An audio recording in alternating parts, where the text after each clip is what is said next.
Ang Biblia na isang koleksyon ng mga libro na ayon sa mga religious authorities ay naglalaman ng Holy Scriptures, ay naririto na mga 2,000 taon na ang nakakalipas.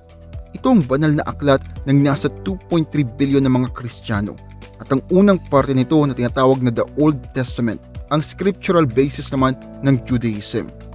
Bilang recognizable na historical at cultural touchstone para sa malaking parte ng sangkatauhan, ang Biblia ay ginagamit na rin bilang basics ng artistic o scientific experiments from time to time. Kailangan bang gumawa ng napakalaking libro para sa isang art installation? Well, goods na goods ang Bible dyan. Kailangan gumawa ng sobrang liit na libro na kasing liit lamang ng budol ng asukal para maipakita kung gaano nakatindi ang nanotechnology? Well, goods din ang Bible dyan. Ang isang team ng mga Israeli scientists ang gumawa nun, kasing liit nga ng putil ng asukal. Isipin mo kung gaano kakapal ang Biblia tapos gaano kaliit ang butil ng asukal. Ang imaheng nakikita nyo ngayon ay isang mustard seed na nasa dulo ng daliri.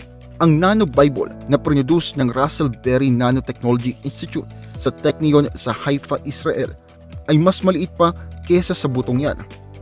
Ang gold-plated silicon chip ay halos 0.5 mm squared lamang ang liit at naglalaman ng halos 1.2 million letters ng Hebrew Bible.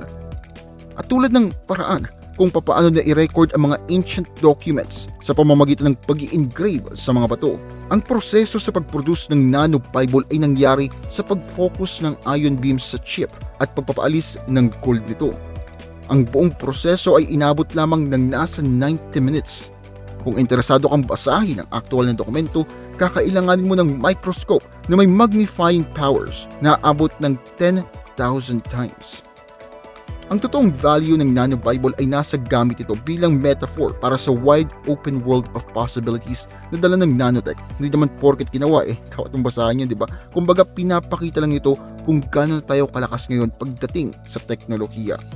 Ginagamit ang tech sa pagde-deliver ng medications sa specific na body parts nang hindi napipinsala ang ibang tissues. Yan ang gamit talaga ng tech na ginamit nila. At ngayon, alam mo na ang pinakamaliit na Biblia.